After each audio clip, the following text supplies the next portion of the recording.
She walked her 2 children to school in shoes that had stopped being waterproof 3 winters ago, wore her grandmother's coat because it was the only one that still had both buttons, and carried lunch money in exact change because there was no room for approximation. He sat in the back of a black sedan worth more than her entire block, closed a $200 million deal before his coffee cooled, and had not set foot on a sidewalk in longer than he could remember. The car hit the puddle without slowing. Brown water rose in a wall and came down across her coat, her daughter's backpack, her son's face. Neither of them knew that this street, this exact block of cracked concrete, had already connected them 35 years ago.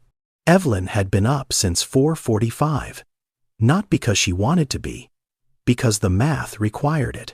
2 children dressed fed and walked 1.3 miles to Greystone Elementary by 7:15, meant leaving the house by 6:30, meant lunches packed by 6, meant clothes ironed by 5:30, meant standing in the kitchen in the dark at 4:45 with the overhead light off.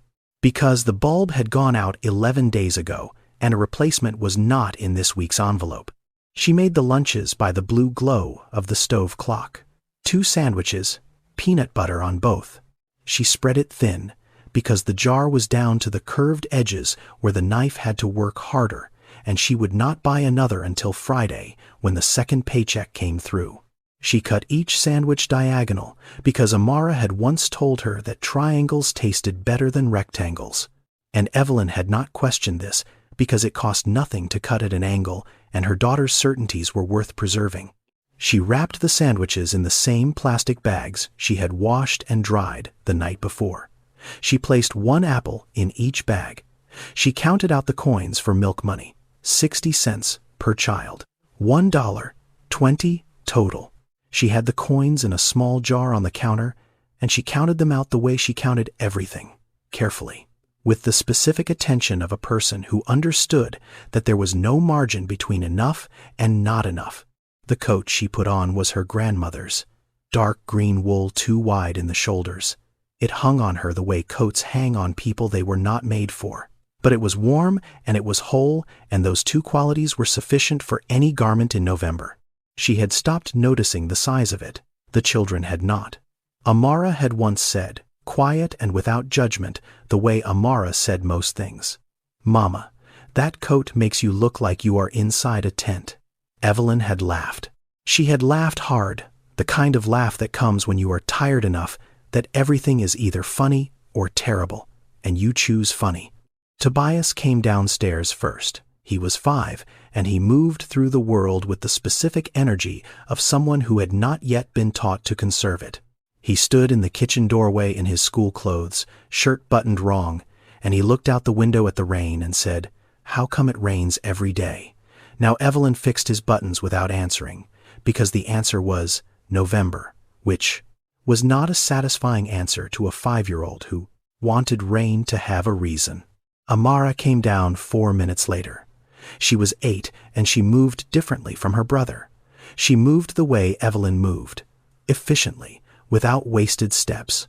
She picked up her lunch bag without being told. She put on her shoes without being asked. She looked at her mother's face the way she always did in the morning, reading it, checking it, making a quiet calculation about what kind of day it was going to be based on what she found there. She did not ask for anything she did not see already packed. She had learned this without being taught. Children learn the edges of what is available the way water learns the shape of its container, without being told where the walls are. They just stop reaching past them. Evelyn wiped Tobias's shoes with a damp cloth by the front door. The shoes were a size too big, bought that way on purpose because he was growing, and because buying shoes once was better than buying shoes twice. She stuffed a small piece of newspaper into each toe the way her grandmother had done for her when she was small. The paper would be wet by the time they reached the school. She knew this. She did it anyway. They walked out into the rain at 6:32. No umbrella. The one they had was broken along 2 ribs, and Evelyn had decided that holding a broken umbrella was worse than holding nothing, because a broken umbrella was a promise it could not keep. They walked close together. Tobias held her left hand. Amara walked slightly ahead on the right, close enough to be with them far enough to feel like she was leading. The street did not have a proper sidewalk on this stretch. They walked along the edge of the road where the asphalt crumbled into gravel and the gravel gave way to mud. Cars passed. Some slowed. Most did not. Evelyn walked on the traffic side. She always walked on the traffic side. This was not something she thought about. It was something her body did, the way bodies do things that are built from the specific mathematics of love and fear combined. They passed the telephone pole on the corner of Greystone and Maple. A notice was stapled to it, white paper in a plastic sleeve, already beginning to wrinkle from the rain. Demolition notice. Greystone block. Evelyn looked at it. She read the words she had already read 3 times this week. She kept walking. Tobias asked what it said. She told him it was nothing important. At the school, she walked them to the entrance. She fixed Tobias's collar one more time. She looked at Amara, and Amara looked back at her, and between them passed the specific silent communication of 2 people who understand each other well enough to say everything without speaking. Then Evelyn went around to the side entrance, the one marked "Staff Only," and she went in, and she put on her apron, and she began preparing the breakfast trays for the cafeteria. 237 students, most of them on the free meal program. She worked the line with 2 other women, and when the children came through, she served them their portions, and she did not say much, but when a child came through whose tray looked too empty, or whose eyes moved across the food with the specific hunger of someone who had not eaten since yesterday, she added more. A second scoop, an extra carton of milk placed without comment on the corner of the tray. She did not make a show of it. She did not draw attention to it. She did it the way it had always been done for her, quietly, and without requiring the child to be grateful for something they should not have had to need. That same morning, at 7:14, Harrison Devereaux was in the back seat of a black sedan moving through the city in the opposite direction. The car was a Mercedes. The windows were tinted. The interior smelled like leather, and the particular absence of smell that belongs to things that are cleaned daily by someone who is paid to make them invisible. Jerome, his driver, had picked him up at 6:45 from the house in the Garden District, a house with 7 bedrooms, 4 of which had not been entered in months. Harrison lived in a house built for a family and occupied by a man, and a silence that had settled into the rooms the way dust settles into places no one walks through. He was on the phone. He had been on the phone since the car pulled away from the curb. Reginald Pace, his development partner, was walking him through the week's agenda. There was the Greystone project. The commercial zone approval had come through from the city planning office 3 weeks ago. The demolition permits were finalized. 42 residential properties in the Greystone block east side were scheduled for clearing beginning December 1st. Reginald mentioned the community pushback. Some residents had filed objections. A few had gone to the press. Reginald said the word manageable. He said it the way people in business say things that affect other people's lives. With distance. With the specific fluency of someone who has learned to discuss displacement as logistics. Harrison said, "Handle it." 2 words. He said them while looking at his phone, scrolling through the morning's numbers, not looking out the window. He did not ask who had filed the objections. He did not ask how many families lived in those 42 properties. The information was available to him. He had not requested it. The car moved through the central business district, glass and steel. The buildings Harrison had built or financed or competed against. The skyline he had helped shape over 30 years of work that had turned a boy from the east side into a name on the side of buildings. He did not think about the east side. He had not thought about it directly in years. It existed in him the way a scar exists, present, visible if you looked, but covered by enough layers that looking was no longer necessary. Jerome turned onto the avenue that ran east toward the bridge. The rain was steady now, the kind of November rain that does not come down hard but does not stop. Harrison looked up from his phone for a moment, and his eyes went to the window without intention. Outside, the city moved in its morning way. Commuters, buses, a man running across the street holding a newspaper over his head, and then a child walking on the edge of the road. Small, maybe 6 or 7, a backpack too large for the body carrying it. No umbrella, the rain falling on the child's head with the even indifference rain has for everyone. Harrison looked at the child for exactly 1.5 seconds. Something moved through him. Not a thought. Something older than a thought. Something that lived in the part of the brain that stores things the conscious mind has agreed to stop visiting. He turned back to his phone. He did not know that in 7 minutes his car would turn onto the road where Evelyn was walking. He did not know that Jerome, who drove carefully but quickly, because Harrison did not like to be late, would hit a puddle at the intersection of Greystone and Maple. At the precise moment, a woman and 2 children were walking along the edge, where the asphalt met the mud. He did not know any of this yet. He was reading an email about a property in Midtown. He was drinking coffee that had been handed to him at the curb by a woman whose name he had not asked. He was sitting in the back of a car that cost more than Evelyn's annual salary, moving through the same rain, breathing the same November air, less than 2 miles from the street, where he had once walked to school himself in shoes that did not fit. The distance between those 2 facts was everything. The distance was also nothing. On the 1st of every month, an anonymous wire transfer left an account Harrison kept separate from the rest of his finances. It went to a scholarship fund for children on the east side of the city. He had set it up 11 years ago. He had never visited the fund. He had never spoken to the administrators. He had never asked how many children it served or what their names were. He sent the money the way people send money when they are trying to pay for something they cannot name and are not ready to look at directly. Jerome did not ask about the transfer. No one did. It was the one thing Harrison did that existed outside the architecture of his public life, and he intended to keep it that way. The car turned onto Greystone Road. Jerome accelerated slightly through a stretch of standing water that had pooled where the storm drains were clogged. The tires sent a sheet of brown water rising off the pavement. It went wide. It went high. It went across the crumbling edge of the road where 3 people were walking. Jerome saw it happen in the mirror. He said, quiet and automatic, "Sorry about that." Harrison did not hear him.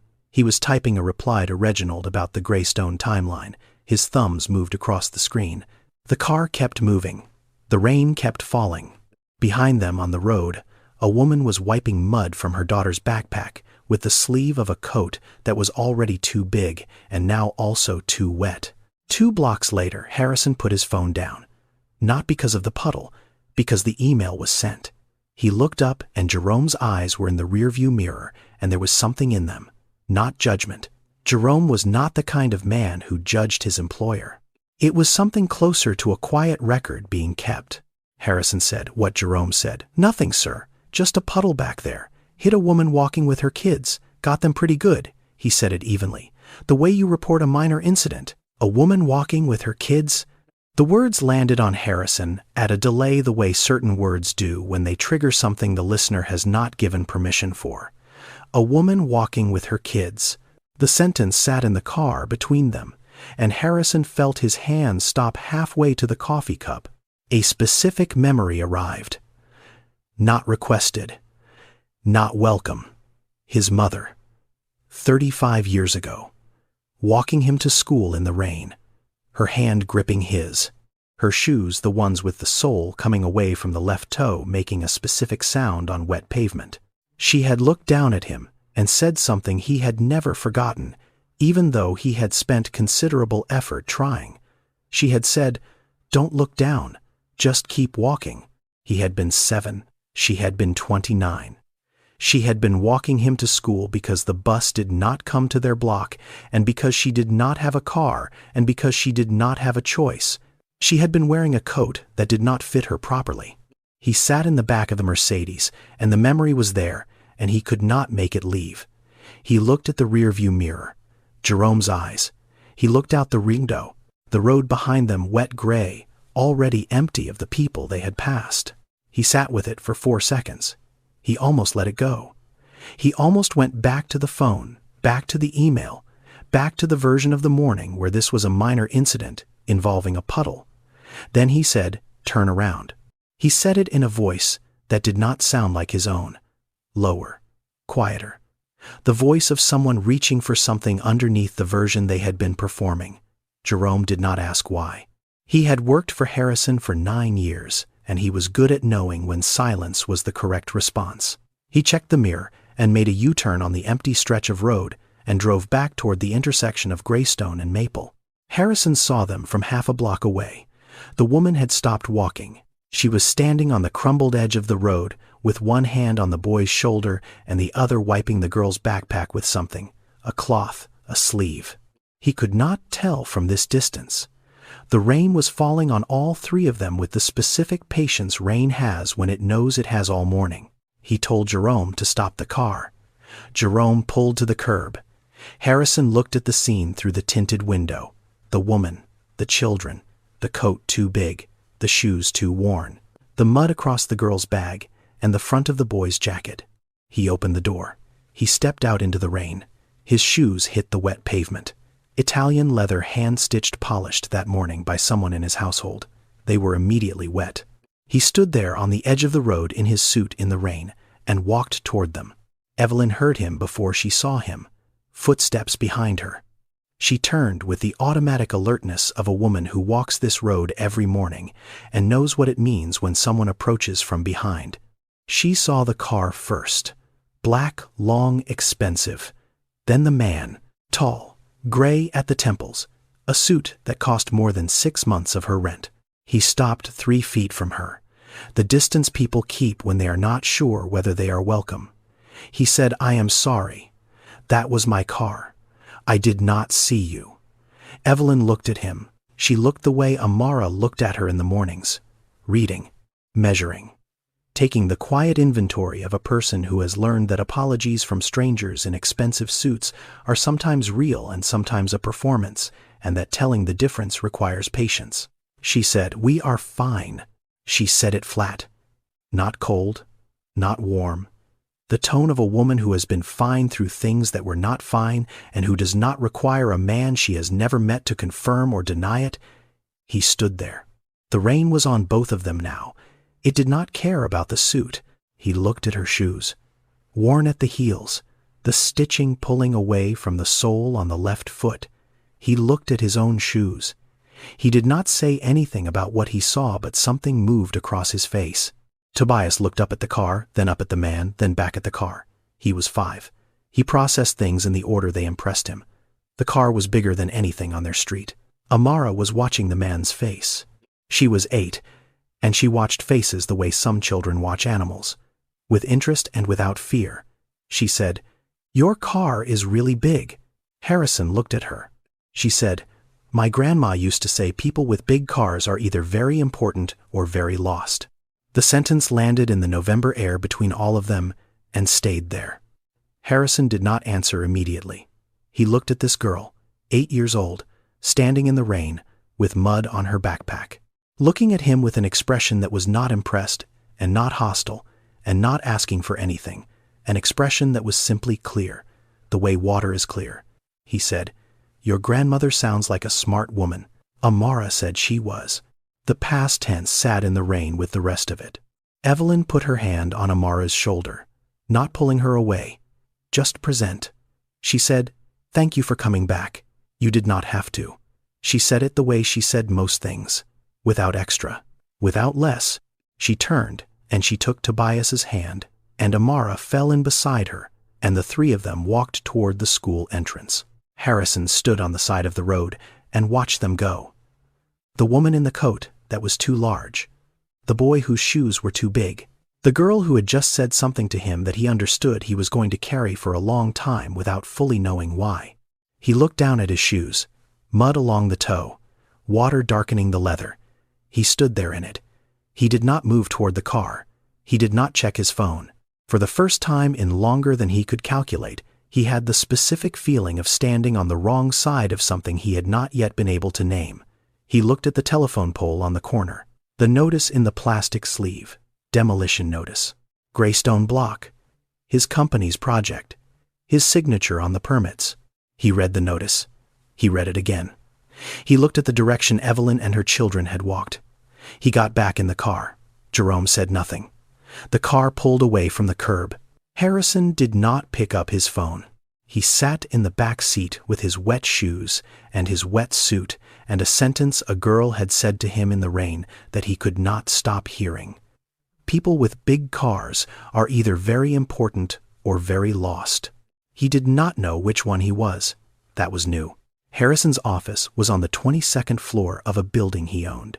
Glass walls, a desk the size of a small car, a view of the city that made everything below look manageable, reducible, the kind of view that turns neighborhoods into parcels and people into the absence of people. He had been sitting at his desk for 40 minutes, and he had not opened a single file. His coffee was cold. His phone had buzzed 11 times, and he had answered none of them.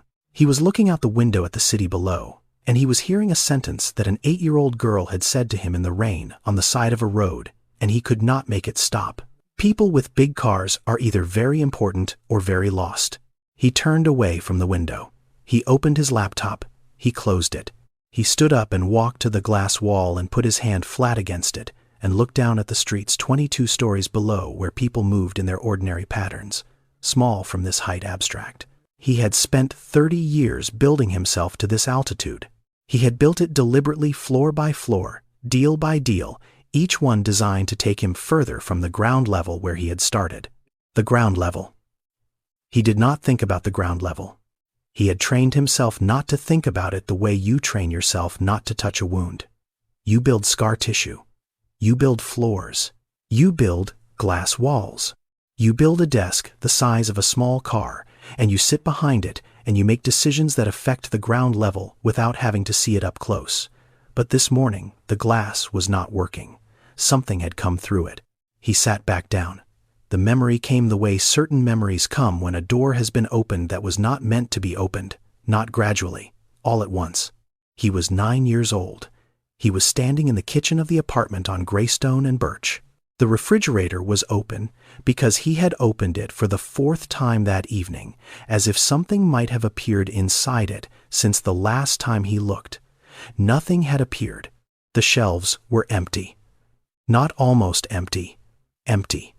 The specific empty of a refrigerator that has not been filled in 11 days. His mother had been dead for 3 weeks.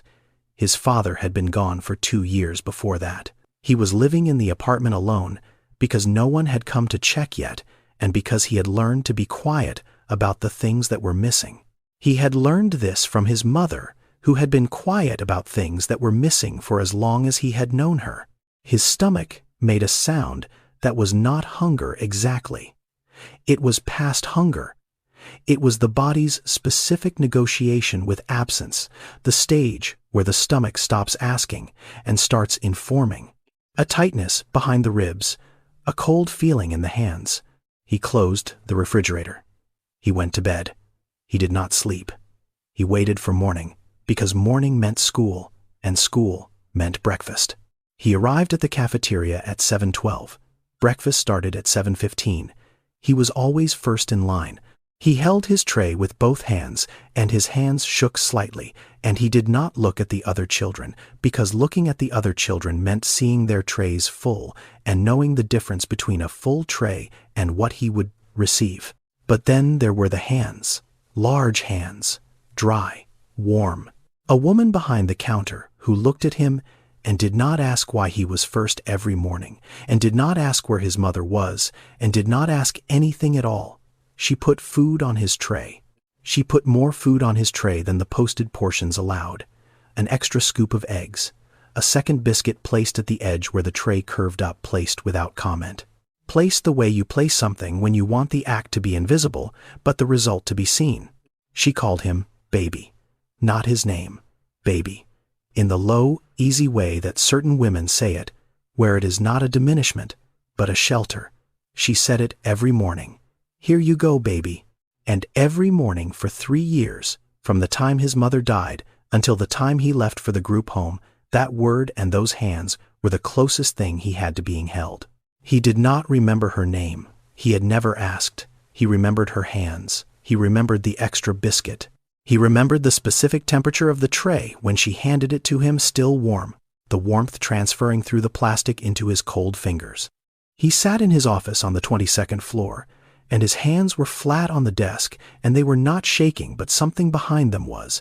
He opened his laptop again. He typed into the search bar slowly, one letter at a time, like a man approaching something he was not sure he wanted to find. Greystone Neighborhood History. He pressed enter. He did not know what he was looking for. But something had started, and it was not the kind of thing that stopped because you closed the laptop. He did not close the laptop. He told his assistant to cancel the afternoon. He told Jerome to bring the car around. He did not say where they were going. Jerome did not ask. The car turned onto Greystone Road at 2:17 in the afternoon. The rain had stopped, but everything was still wet. The streets had that specific look they have after rain, darker, shinier, the edges of things more visible. Harrison told Jerome to park at the end of the block. He said he was surveying the project site. Jerome pulled to the curb, and Harrison got out alone. He had not stood on this street in 35 years. He had driven through the area. He had looked at it on maps. He had reviewed the property assessments when the Greystone project first crossed his desk. But he had not stood here. Not with his feet on this particular concrete. Not breathing this particular air. The street had changed, and had not changed in the way streets change when decades pass, but the bones remain. The houses were smaller than he remembered, or he was larger. The trees that lined the block had grown thick and old, and they reached across the road toward each other the way trees do when they have been given enough time to claim the space above them. A woman was sitting on her front porch, 2 houses down, shelling beans into a bowl. She looked at him and looked away. He was not from here. That was visible. He walked, slowly. His shoes were wrong for this. The Italian leather from this morning, the hand-stitched soles making a sound on the cracked sidewalk that did not belong to this neighborhood. He could hear his own footsteps, and they sounded foreign to him, like someone else's shoes on someone else's street. He passed a yard where 2 boys were kicking a soccer ball against a chain-link fence. The ball hit the fence with a rhythmic clanging that he remembered from childhood, the specific sound of a ball on chain link, the soundtrack of every afternoon he had spent on this block. Music came from an open window somewhere. Not loud, just present. The way music is present in neighborhoods where people leave their windows open because the air outside is preferable to the silence inside. He stopped in front of a house on the corner of Greystone and Birch. It was not the same house. The siding was different. The color was different. Someone had added a room on the left side and put up new gutters. But the front steps were the same.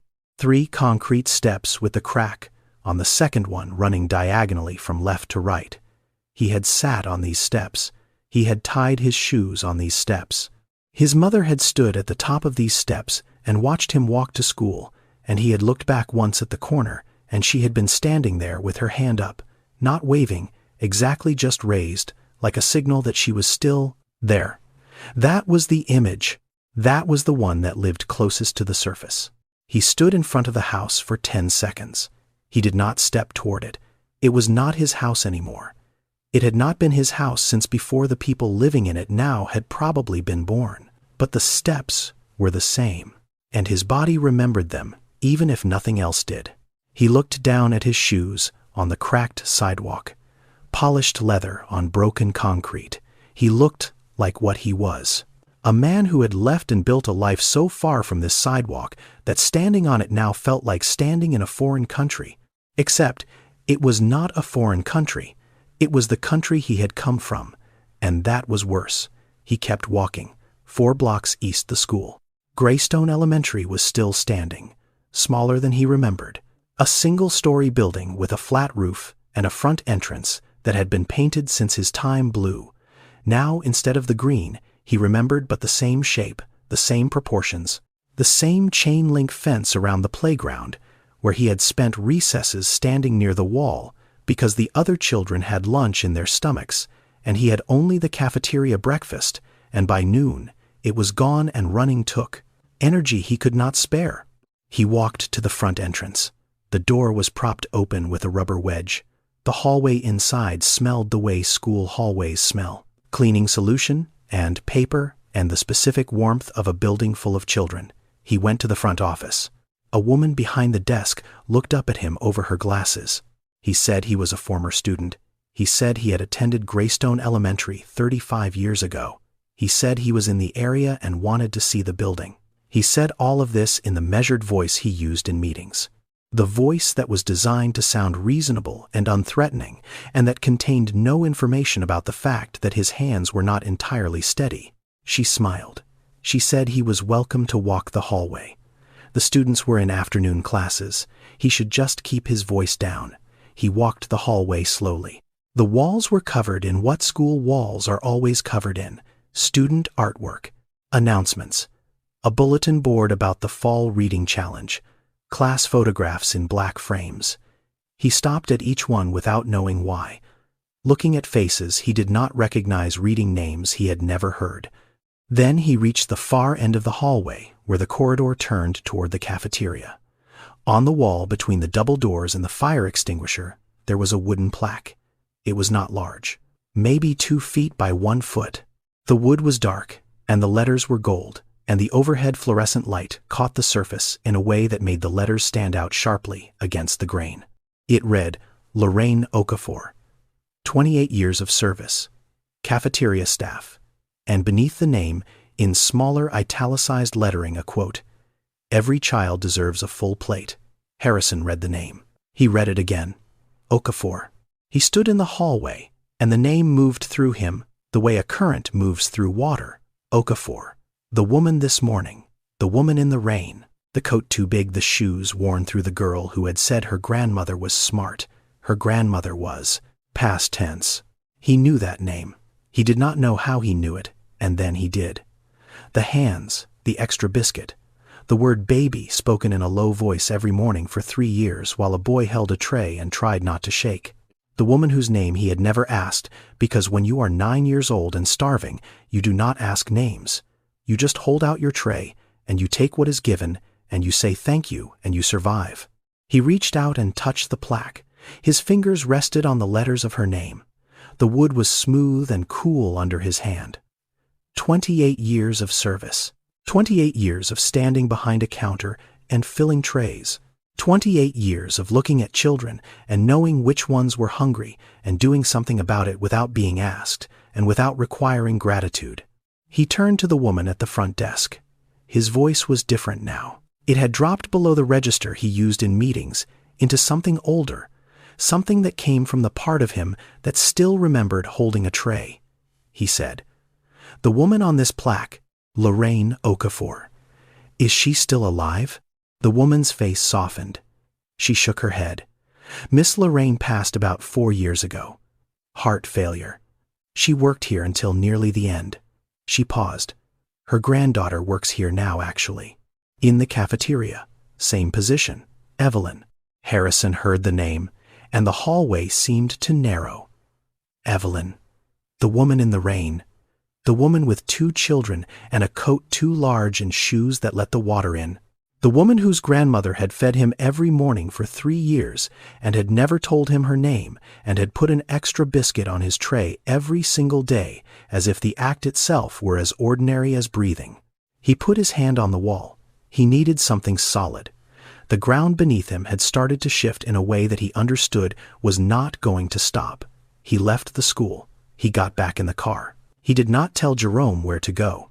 He sat in the back seat, and he thought about a name on a plaque in a hallway, and a woman he had never thanked, and a granddaughter he had splashed with mud that morning from the back of a car that cost more than the woman on the plaque had, probably earned in a decade.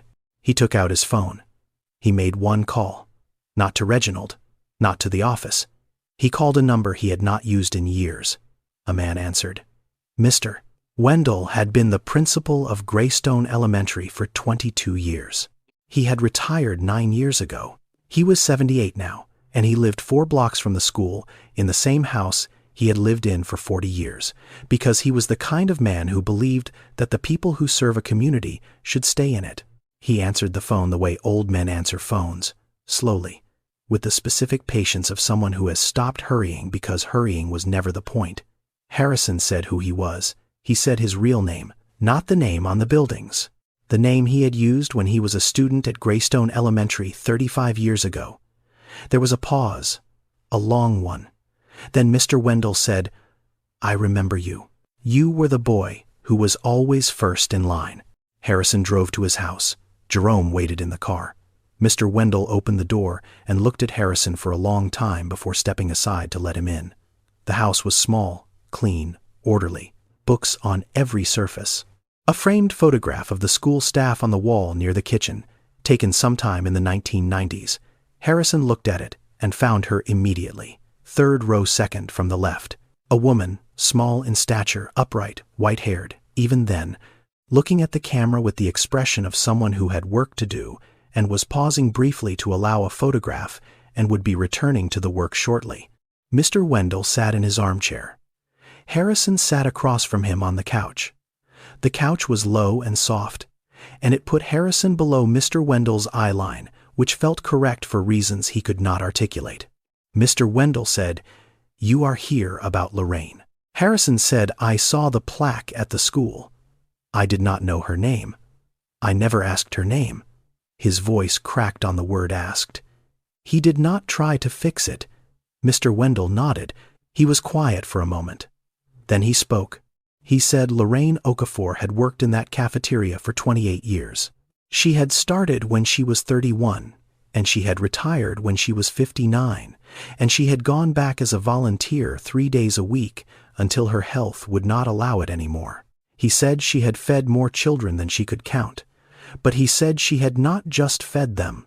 He said that in 1991, when Harrison's mother died, Lorraine had noticed that the boy who was always first in line had stopped talking. He came to school early. He sat alone. He did not play at recess. He ate everything on his tray and looked at the empty plate the way you look at something that has just ended. Lorraine had gone to Mr. Wendell. She had told him the boy's mother was dead and his father was gone and nobody was coming for him, and that if they did not do something he would end up in a group home by the end of the month. Mr. Wendell said I told her there was nothing I could do officially. The system had its process. She looked at me and she said, "Then I will do it unofficially." He said Lorraine had found a scholarship program, a private fund for children from underprivileged backgrounds that provided full tuition to a boarding preparatory school upstate.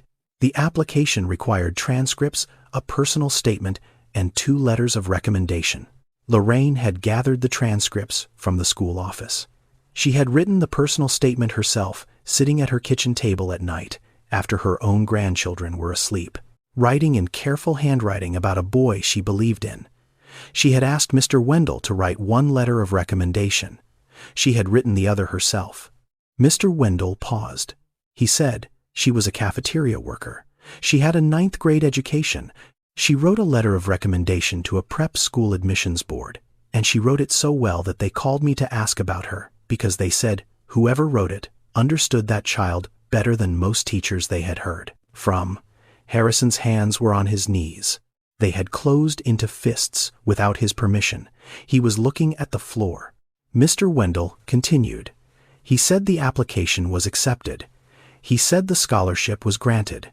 He said that when the letter arrived at the school, addressed to Harrison, Lorraine had given it to Mr. Wendell to put in the boy's file so that it would look like it had come through official channels. She did not want Harrison to know it was her. She did not want anyone to know. Mr. Wendell said I asked her why. Why not tell the boy? Why not at least let him say thank you? He paused and his old eyes were steady. She said, "That boy is going to be somebody. I am just clearing the road. He does not need to know who held the broom." Harrison did not speak. The room was quiet. Somewhere outside a dog barked. A car passed. The ordinary sounds of a Tuesday afternoon in a neighborhood where people lived their ordinary lives. Mr. Wendell said something else then. He said Lorraine was not the only one. He said that in every neighborhood like Greystone, in every community that had been under-resourced and overlooked and written off on city planning maps as blight, there were women like Lorraine. Women who worked invisible jobs, cafeteria staff, bus drivers, church secretaries, crossing guards. Women who held communities together, not because anyone asked them to, but because they understood that if they did not, nobody would. He said, this labor was never counted in any economic report. It was never acknowledged in any city council meeting. It was never named, but it was the reason that children, like Harrison, survived. It was the infrastructure that no one built, but everyone depended on. He said Lorraine Okafor saved more children than I ever did as principal. I had the title, she had the hands. Harrison looked up from the floor. His eyes were wet, but the tears had not fallen. They sat at the edges the way tears sit when a man has spent decades deciding that they are not permitted. He said, "She died 4 years ago." Mr. Wendell nodded. Heart gave out. She worked until 3 weeks before the end. Her granddaughter found her in the kitchen. She had been making lunches for the church food drive. Harrison sat with this. A woman who had saved his life had died making lunches. The symmetry of it was almost too precise to bear. Mr. Wendell said one more thing. He said it quietly, the way you say things that have been kept for a long time and are being released carefully. She kept a letter. She wrote it to you, but she never sent it. She told me she was waiting for the right time. The right time never came. When she died, her granddaughter found it in a drawer, but there was no name on the envelope. Just a line. It said, "For the boy who kept coming back." Her granddaughter did not know who it was for. As far as I know, she still has it. Jerome drove without being told where to go. He circled the block once, then pulled to the curb on a quiet street 2 blocks from Mr. Wendell's house and put the car in park. He did not turn around. He did not ask. He sat in the front seat, and he was silent, and the engine idled, and the city moved outside the windows in its ordinary Tuesday way, indifferent to whatever was happening in the back seat. Harrison sat with his hands on his knees. His hands were shaking. He noticed this the way you notice something happening to someone else. He looked at his right hand and watched it tremble against the fabric of his suit pants, and he thought, "That is my hand, and it is shaking, and I cannot make it stop." He did the math. He did it slowly because the math was simple, and the simplicity of it was what made it unbearable. Everything he had began with a scholarship. The scholarship began with a letter written at a kitchen table by a woman with a 9th grade education who worked in a school cafeteria. That woman was Lorraine Okafor. Lorraine Okafor was the grandmother of Evelyn Okafor. Evelyn Okafor lived in Lorraine Okafor's house on Greystone Road. Greystone Road was the site of a commercial development project owned by Devereaux Capital Development. Devereaux Capital Development was his company. His company was about to demolish 42 homes, including the home of the woman whose grandmother had made his entire life possible. The math was simple. The math was devastating. He had built an empire on a foundation that someone else had laid. He had built it, and he had never gone back to see the foundation. He had never asked who poured it. He had never even looked down. He had looked up, only up, for 35 years, building floor after floor after floor, and the whole time the woman who had put the first brick in place was 4 miles away serving breakfast to other children, and he had not known her name. And now she was dead. And now her granddaughter was walking to school in the rain with shoes that leaked. And now his company was about to turn the house where that woman had lived into a parking structure for a shopping complex that would serve people who had never set foot in this neighborhood and never would. He said it out loud. In the empty back seat of the Mercedes with the engine idling and Jerome's eyes carefully not looking in the mirror, he said, "What have I done?" Not a question. The sentence had no upward inflection. It landed flat in the leather interior and stayed there the way things stay when they are true. Outside the car, a school bus passed. A woman walked a dog. 2 men stood on a corner talking, with their hands in their pockets. The city breathing in and out. None of it knew. None of it cared. And that was correct, because the city does not organize itself around any one person's reckoning, no matter how overdue. He sat in the car for 11 minutes. Then he said, "Jerome, take me to Greystone and Maple." Jerome put the car in drive without a word. Evelyn opened the door and recognized him immediately. The man from this morning, the suit, the car, the apology on the side of the road. She stood in the doorway with one hand on the frame, and her expression was not hostile, but it was not open. It was the face of a woman who has had a long day and is standing in her doorway looking at a man she did not expect and did not invite, and is waiting for the explanation before deciding how much of it to allow inside. She said, "What do you want now?" Harrison stood on the porch. He had not planned what to say. He had driven across the city with a sentence forming in his chest that was not yet words, and now he was here, and the sentence was still not words, and the woman in the doorway was waiting. He said, "I need to tell you something about your grandmother." Evelyn's hand tightened on the doorframe, almost imperceptibly, the way hands tighten when a name is spoken that belongs to someone you love and have lost and are still in the process of losing, because grief does not end. It just changes shape. She did not invite him in. She did not close the door. She stood in the threshold, and she waited. He told her. Standing on her porch, still in the suit from this morning, though it had been rained on and sat in, and wrinkled in ways that would have bothered him 6 hours ago and did not bother him now. He told her he had gone to school at Greystone Elementary. He told her he had been 9 years old when his mother died, and that he had been alone, and that every morning he had gone to the cafeteria and a woman had fed him. He told her the woman had given him extra food and called him baby and never asked him a single question about where he came from or why he was always first in line. He told her the woman was her grandmother. Evelyn listened.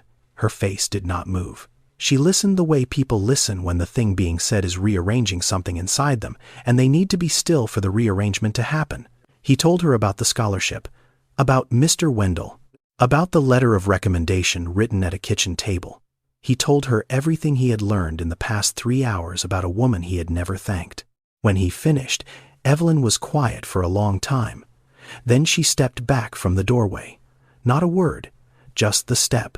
The space she made was enough for him to enter, and he understood the invitation, and he walked inside. The house was small. He knew this. He had seen it from the outside 100 times in project files labeled Greystone Block Property 41, but standing inside it was different from seeing it on a page. The ceilings were low. The walls were painted a pale yellow that had softened with age into something closer to cream.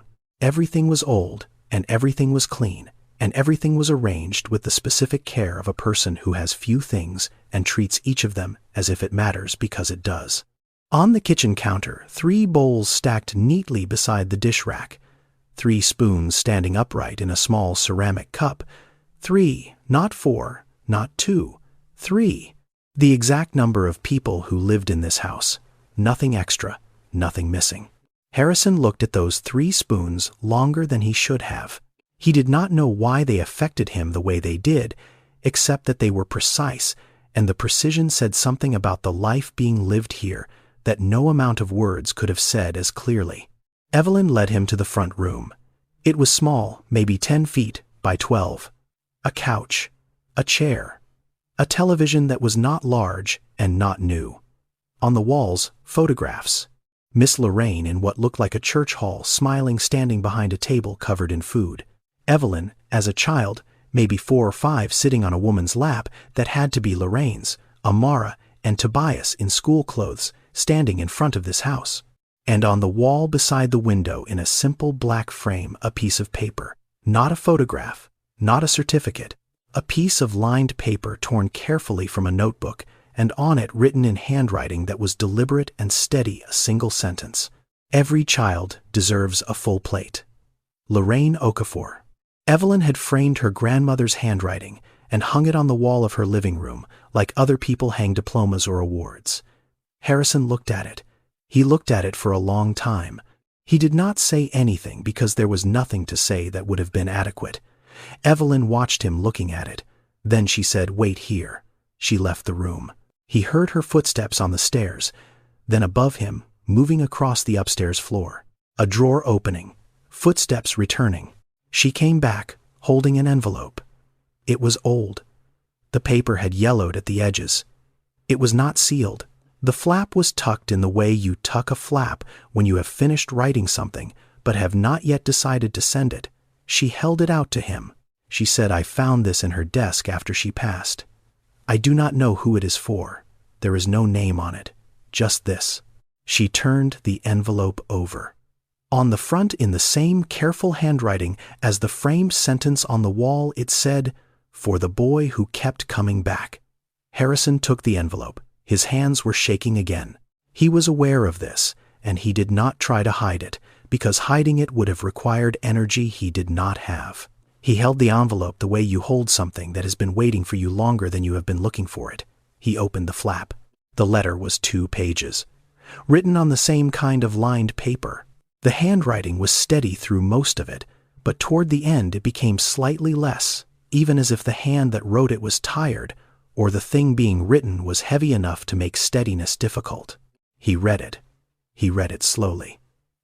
The letter was a conversation from a woman to a boy she had never stopped thinking about. She wrote that she had watched him from a distance for many years. She wrote that she knew what he had built, and she was proud of it, the way you are proud of something you helped plant, even if no one knows you were the one who put the seed in the ground. She wrote that she did not need him to come back for her. She did not need a thank you or a recognition or any of the things people give when they discover they have been helped. She wrote that what she needed was simpler and harder. She needed him to remember that the road he had walked did not begin with him. It began with the people who cleared it, and the only payment that mattered was not the payment you made backward. It was the payment you made forward, to the next child standing in a cafeteria line with shaking hands, to the next family living in a house that someone with power had decided was worth less than what could be built on top of it. He finished reading.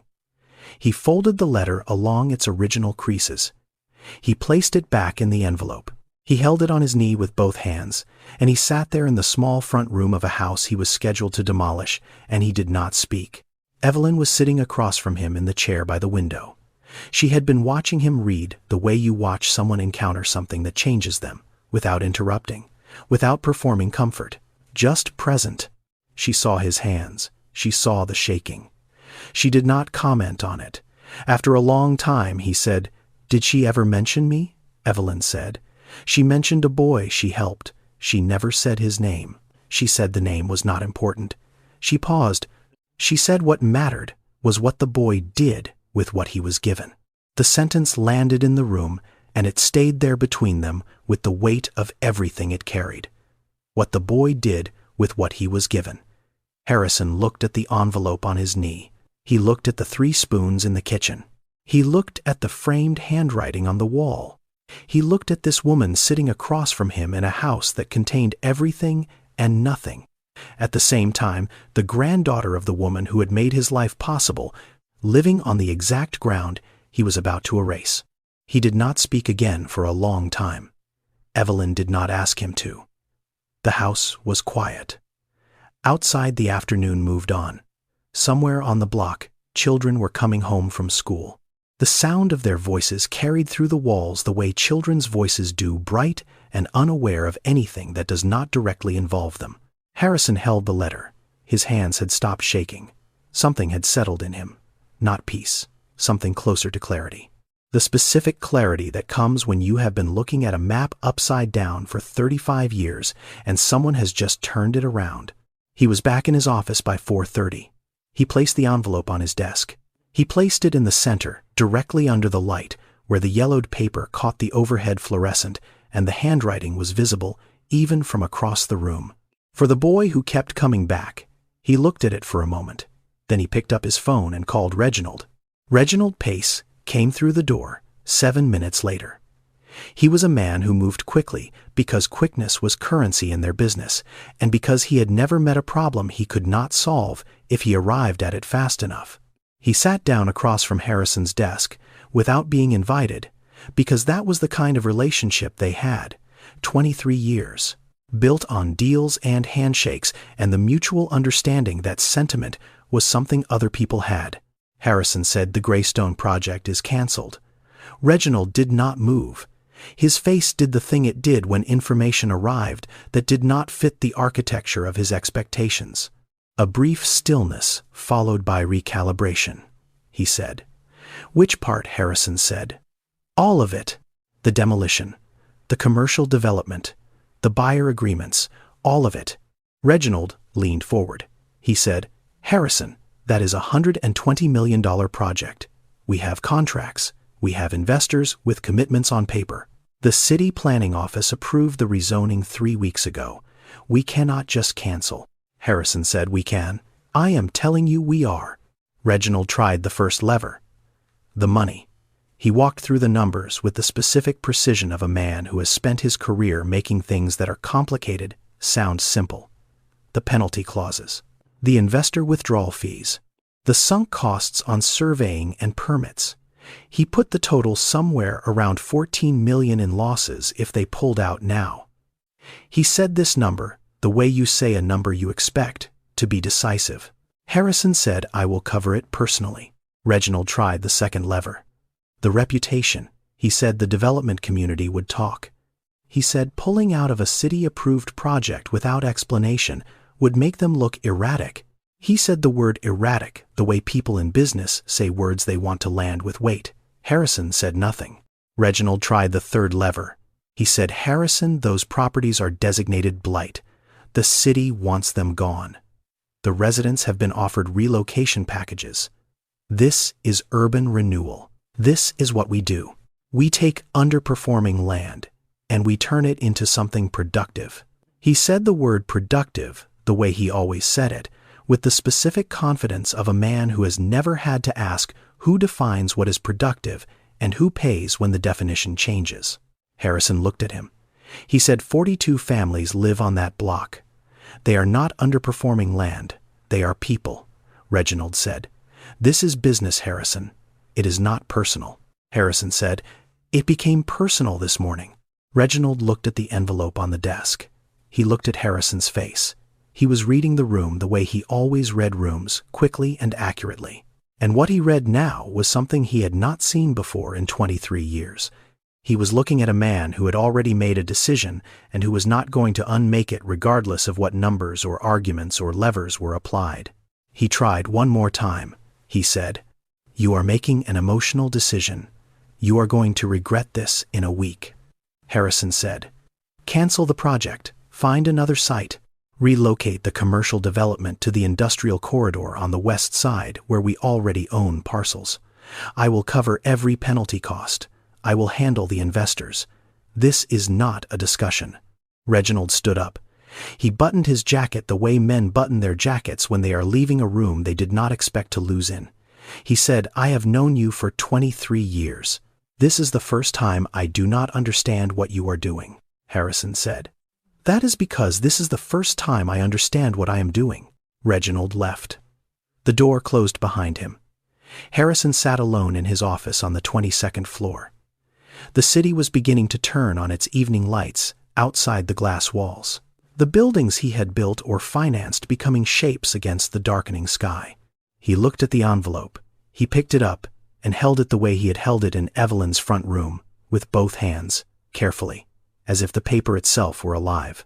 He said, quiet to no one, to the empty room, to the woman who had written the letter and had never sent it and had died in her kitchen making lunches for a church food drive. I am clearing the road. He went home. He changed out of his suit. He put on a pair of dark pants and a plain shirt and a jacket that had no label visible on the outside and shoes that were leather but not polished. Not today, not for this. He told Jerome he would drive himself. He had not driven himself anywhere in 4 years. He took the car out of the garage and he drove east. He parked at the end of Greystone Road and walked. The streetlights were on. The rain had not come back, but the air was still damp, and the puddles from the morning were still in the low places along the edges where the asphalt met the mud. His shoes found them. He did not avoid them. Evelyn opened the door. She was wearing what she wore at home, a sweatshirt and jeans, and her hair pulled back. She looked at him on her porch in his plain clothes, and she looked different than she had this afternoon when he was in his suit. She looked at him the way you look at someone who has returned for a reason you are not yet sure of but are willing to hear. She let him in. They sat in the kitchen. The table was small wood scratched from years of use, 2 chairs. She pulled a third from against the wall. He sat in the chair she gave him, and it was low, and the table was at a different height than the tables he was used to, and he felt for the first time in this entire day like he was the right size for the room he was in. He told her. He said, I canceled the project. The demolition, the commercial development, all of it. This house is not being touched. This block is not being touched. None of it. Evelyn sat across from him. She did not react the way he might have expected. She did not thank him. She did not express relief or gratitude or any of the things that people in his world expressed when they received something they wanted. She sat with it. She processed it the way she processed everything carefully, with the specific patience of someone who has learned that good news requires the same caution as bad news because both can change shape when you look at them too closely. She said, "Why?" He said, "Because I grew up on this block. Because your grandmother saved my life when I was 9 years old and I did not know it until today. Because I built everything I have on a foundation she laid, and I came back to tear it down." He paused. "I owed your grandmother everything. I paid her back by almost destroying the only thing she left behind." The kitchen was quiet. The refrigerator hummed. Somewhere in the house, a clock ticked. Evelyn said, "She would not have wanted you to feel guilty." She said it evenly, without comfort and without accusation. A statement of fact from someone who had known the woman being discussed. She would have wanted you to do something. He looked at her across the small table. She looked back, and between them in the kitchen of a house that had been scheduled for demolition 12 hours ago, something shifted, not dramatically. Nothing collapsed or opened or transformed in the way that things transform in stories that are trying too hard. It was quieter than that. It was the specific shift that happens when two people who began the day as strangers discover that they have been connected by someone neither of them fully understood and who is no longer alive to explain it. A door opened down the hallway. Small footsteps on the hardwood. Tobias appeared in the kitchen doorway in his pajamas, holding a stuffed animal by one ear. He looked at Harrison with the direct, unguarded stare of a 5-year-old who has not yet learned that staring at strangers is considered impolite. He said, "Are you the mud man?" Harrison looked at him. Then he looked down at his shoes. They were covered in mud from the walk up Greystone Road. The same road. The same mud. He looked at Tobias, and something moved across his face that was not quite a smile, but was in the same neighborhood. He said, "Yes, I am the mud man." Tobias considered this. He said, "Amara said your car splashed us." Harrison said, "It did. I am sorry about that." Tobias said, "It is okay. I like mud." Then he turned and went back down the hallway with his stuffed animal, and the conversation was over because 5-year-olds do not linger on topics that have been resolved. Evelyn looked at Harrison. The smallest change in her face, not a smile. Something before a smile, the earliest form of it. He came back 3 days later. This time he came with a proposal. Not a business proposal, a question. He sat at the same small table in the same kitchen, and he asked Evelyn if she would be willing to stand beside him at a community meeting. He said he wanted to present a plan to the residents of Greystone. Not the demolition plan. Something else. A renovation plan. A restoration. Houses repaired, not replaced. Infrastructure upgraded from inside the community, not imposed from outside. He said he did not know how to do this. He said he had spent 35 years building things over places, and he wanted to try building things within one. He said he needed someone who understood the neighborhood to help him do it right.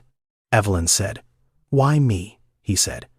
"Because your grandmother fed every child who walked through that cafeteria for 28 years, and you are doing the same thing right now in the same building, and I think the person who should help decide what happens to this neighborhood is someone who never left it." The meeting was held on a Thursday evening in the basement of Greater Hope Baptist Church, 4 blocks from the school. 31 people came. Most of them had lived on Greystone their entire lives. They sat in folding chairs arranged in a semicircle. Some had brought coffee. One woman had brought pound cake. The room smelled like church basements smell everywhere. Old carpet and candle wax, and the specific warmth of a space that has held a lot of gatherings. Harrison stood at the front. He was not wearing a suit. He was wearing the same plain clothes he had worn to Evelyn's kitchen. Evelyn stood beside him. Not behind him, not to the side. Beside him, at the same level. He said, "My name is Harrison Devereaux. I run a company called Devereaux Capital Development. 3 weeks ago, my company signed demolition permits for every house on this block." He paused. The room was very still. "I grew up on this block. My mother walked me to school on these streets. A woman named Lorraine Okafor fed me breakfast every morning for 3 years at the Greystone Elementary cafeteria when I had nothing to eat. I left. I did not come back. That was wrong. I am here now, and I am not leaving. The room did not applaud. The room did what rooms do when they have heard promises before from men in positions of power. It waited. A woman in the second row, small, white-haired, with the posture of someone who has spent 70 years refusing to shrink, said, "We have heard promises before. Last time someone came in here talking about renewal, they put up a parking lot where Miss Thelma's house used to be." A man near the back said, "You are 35 years late."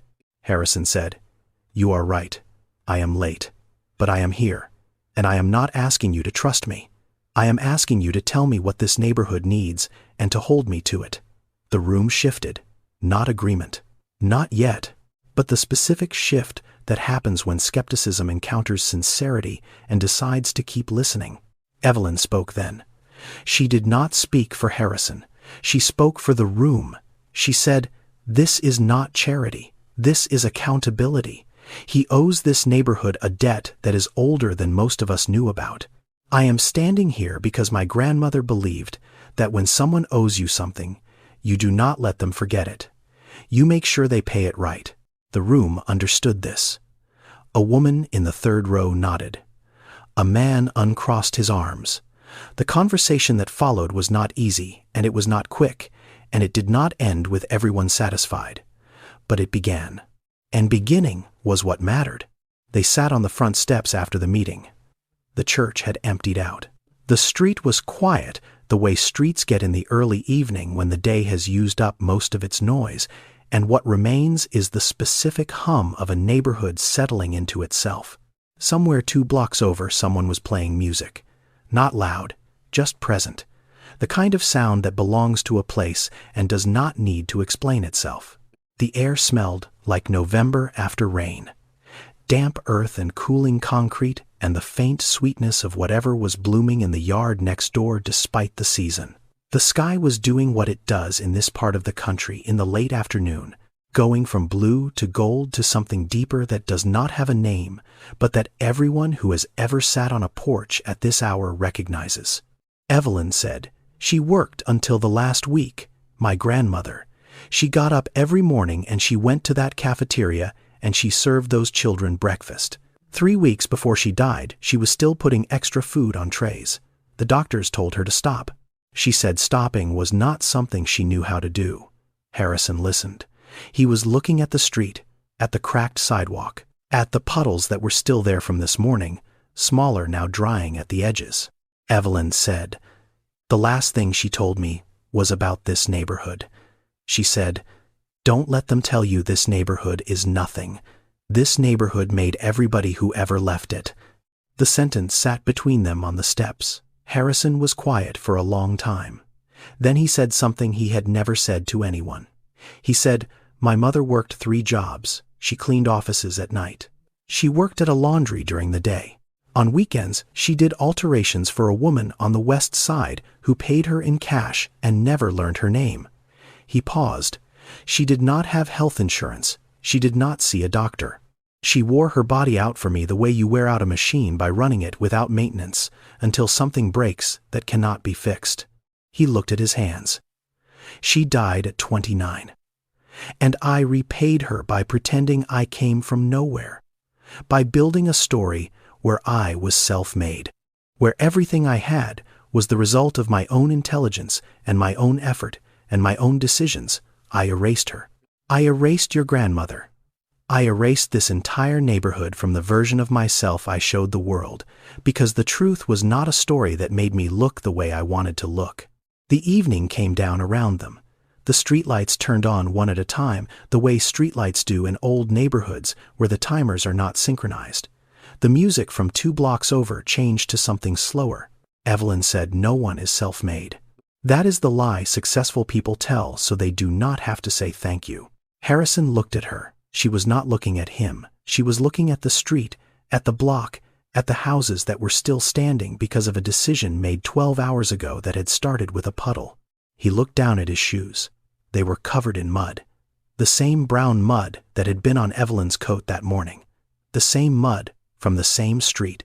His shoes looked like her shoes had looked at 6:30 in the morning when she was walking her children to school, and his car had driven past without stopping. They did not look like a billionaire's shoes anymore. They looked like shoes that belonged to this street. He did not wipe them. 6 months later, on a Tuesday morning in May, Evelyn walked her children to school. The route was the same. The street was the same, but the sidewalk was new. Poured concrete, smooth and level, running the full length of Greystone Road from Maple to the school entrance. A sidewalk. The kind of thing that exists in other neighborhoods without anyone noticing, and that had not existed here for as long as anyone could remember. Amara walked on the sidewalk with her backpack, which was new, though she had not asked for it. Tobias walked beside her, holding his mother's hand, stepping carefully on the lines between the concrete sections because he had decided that stepping on them was good luck, and stepping between them was bad luck, and this was a system he took seriously. The sun was out. It was not raining, but Amara had an umbrella in her backpack. She carried it every day, regardless of the forecast. Evelyn had asked her once why she brought it when the sky was clear. Amara had said Grandma always said be ready. Evelyn had not asked again. The houses on the block were being repaired. Not demolished. Not replaced. Repaired. New roofs on old frames. Updated wiring behind original walls. Plumbing that worked. Porches rebuilt with the same wood patterns as the ones that had been there before. The work was being done by crews, hired from the neighborhood, trained through a program that Harrison had funded and that Evelyn had helped design because she had insisted that the people who lived here should be the ones who rebuilt it. Evelyn still worked at the school cafeteria. She had been offered other positions. Harrison had offered to fund anything she wanted to do. She had said, I want to do what my grandmother did. I want to stand behind that counter and fill those trays. She said it without drama and without apology. And Harrison had understood that this was not a woman settling for less. This was a woman choosing the thing she believed in. The breakfast program at Greystone Elementary had been expanded. It now served every student, not just those on the free meal program. It was called the Lorraine Okafor Full Plate Program. The name was on a small sign outside the cafeteria entrance next to the plaque that had been there for years. Every child deserves a full plate. The sign and the plaque side by side. The woman and her legacy. The words she had lived by and the name she had earned. Harrison walked through the neighborhood that morning. No car, no Jerome. He walked on the new sidewalk in a pair of ordinary shoes that were already collecting mud at the edges because the grass along Greystone Road was wet from the sprinklers that the city had finally installed after 30 years of head. Requests. He passed the house on the corner of Greystone and Maple. Evelyn's house. Miss Lorraine's house. There was a new sign on the porch. Small, tasteful, painted by one of the women from the church. It read, The Lorraine Okafor House. A community home. Below it in smaller letters, a place where everyone gets a full plate. He looked at the sign. He looked at the house. The paint was fresh. The porch had been rebuilt. The steps were new, but they had the same number of steps as before 3 because Evelyn had told the crew that 3 was the right number and that some things should not change just because they can. He stood there for a moment. Then he kept walking. The city went on being the city. Cars and buses and people moving through their mornings with the specific urgency and indifference that mornings require. None of it paused for him. None of it needed to. Some debts are not paid with money. They are paid with presence, with the decision to stop driving past and start walking through. Now, before you go, I want to step outside the story for a moment. This story is fictional. Evelyn Harrison, Miss Lorraine, all of them are invented. The events did not happen, but the world they live in is real. Every year, in America, neighborhoods like Greystone are rezoned and demolished to make way for commercial developments that serve people who have never lived there. The families who built those neighborhoods, who swept those porches and walked those sidewalks and fed each other's children, are displaced. The process has a name. It is called gentrification, and it is happening right now in cities across this country. The women in this story, Miss Lorraine, Evelyn, are based on a truth that does not get told enough. In communities that have been under-resourced for generations, it is often women, black women, working invisible jobs, cafeteria workers, bus aides, church volunteers, crossing guards who hold everything together. Their labor is not counted in any economic report. It is not celebrated in any headline. But it is the reason children survive. It is the infrastructure no one builds, but everyone depends on. Organizations like the National Farm-to-School Network and Feeding America's school breakfast programs are doing real work to make sure children eat. Community land trusts across the country are fighting to keep neighborhoods in the hands of the people who built them. These are not fictional ideas. They are real and they are worth knowing about. I will tell you something personal. There was someone in my life who cleared the road for me. Someone who saw me before I was visible to anyone else, and who did something quiet and specific and never asked to be thanked for it. I did not thank them in time. That is something I carry. It is part of why I wrote this story. If there is someone in your life who cleared the road for you, someone who fed you, believed in you, or carried you when you could not carry yourself, tell me about them in the comments. And if you have not thanked them yet, maybe today is the day. See you in the next story.